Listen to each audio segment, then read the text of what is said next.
Dalam Bapa dan Putra dan Roh Kudus, amin. Allah Bapa di surga, kami mengucap syukur dan terima kasih bahwa kami boleh memasuki masa tahun baru gereja dengan menghayati kehadiran Yesus yang hadir menjadi manusia di antara kami. Bantu kami untuk menyadari anugerah yang tak terhingga ini. Terpujilah namamu kini dan sepanjang segala masa. Amin. Para saudara, kita memasuki masa Advent. Kita memasuki masa penantian. Kita memasuki masa kehadiran yang ilahi secara nyata dalam hidup kita. Saudara, kita mengenal pembagian waktu yang sebenarnya adalah satu. Masa lampau, masa kini, dan masa akan datang. Yesus telah datang. Yesus yang adalah Putra Allah telah datang menjadi manusia. Inkarnasi Allah menjadi manusia. Sang Sabda menjadi manusia. Dan Yesus di dunia mewartakan siapakah Allah itu. Dan pesan-pesan yang disampaikan supaya kita bisa selamat kembali. Karena selama ratusan tahun manusia gagal untuk mencari dan menemukan Tuhan. Itulah masa lalu. Dan masa lalu itu dihadirkan di masa sekarang. Masa lalu tidak hanya masa lalu, tapi sekarang hadir. Ya, hadir di dalam Roh Kudus, dalam gereja Katolik yang kudus, supaya kita dibentuk untuk terus-menerus untuk mencapai kesempurnaan di dalam masa yang akan datang. Jadi di sekarang ini kita menghadapi situasi-situasi, keadaan-keadaan yang tidak jauh beda dengan yang sebelumnya. Tetapi di sini kita memiliki Kristus. Ya, kita diberikan Kristus, kita diberikan Roh Kudus. Supaya kita bisa menghayati lebih daripada yang sebelumnya. Ya, di masa lalu. Di mana orang bisa melakukan apa saja yang ia maui. Tetapi sekarang kita memasuki masa di mana kita melakukan bukan hanya apa yang kumaui, tetapi yang dimaui kehendak Tuhan.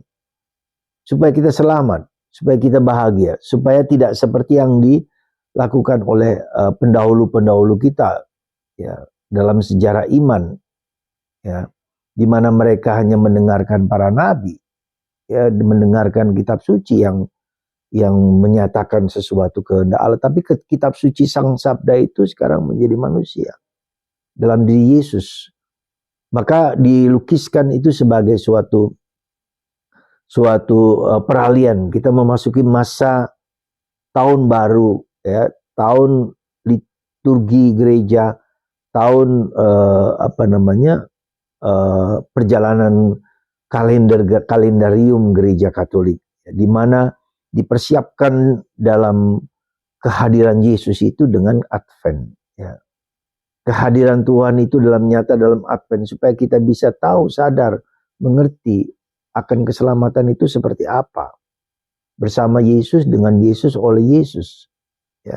Supaya nanti kita kembali kepada Sang Pencipta, Sang Penebus yang telah memberikan segalanya bagi kita.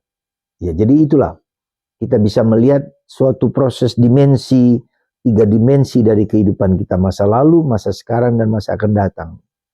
Nah, pada minggu Advent pertama ini, pada masa Advent ini ada 4 keutamaan yang mau kita hayati. Pertama, minggu pertama adalah keutamaan pengharapan. Minggu kedua keutamaan cinta kasih.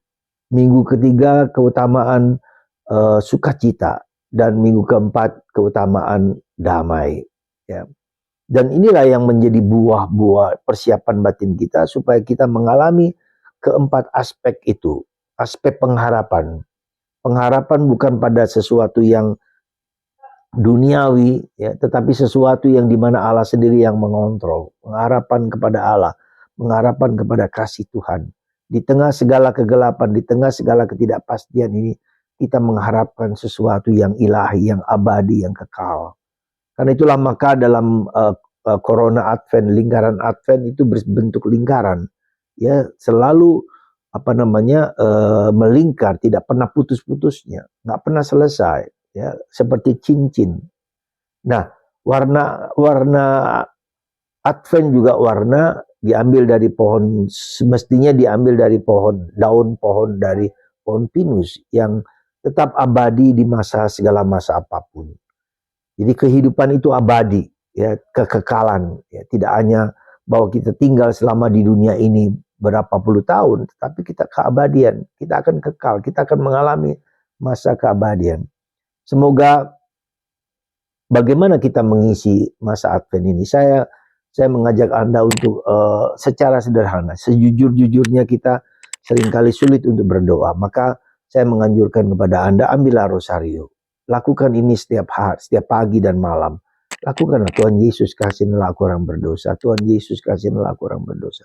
Tuhan Yesus, kasihilah aku orang berdosa. Tuhan Yesus, kasihilah aku orang berdosa. Bisa juga digantikan, Tuhan Yesus, berbelas kasihlah kepada hamba-Mu. Tuhan Yesus, berbelas kasihlah. Terus putaran ini. Tuhan Yesus, berkatilah anak-anakku. Tuhan Yesus, berkatilah hidupku. Tuhan Yesus, ampunilah segala dosa. Diisi. Jadi latihan ini pagi sekali, kalau siang bisa sekali syukur, kalau malam bisa sekali, bisa 2 kali. 5-10 menit selesai. Jadi latihlah doa yang sangat sederhana ini. Karena seringkali kita tidak tahu berdoa dan tidak tahu bagaimana mengisi kehidupan ini yang seringkali tidak mudah kita hadapi.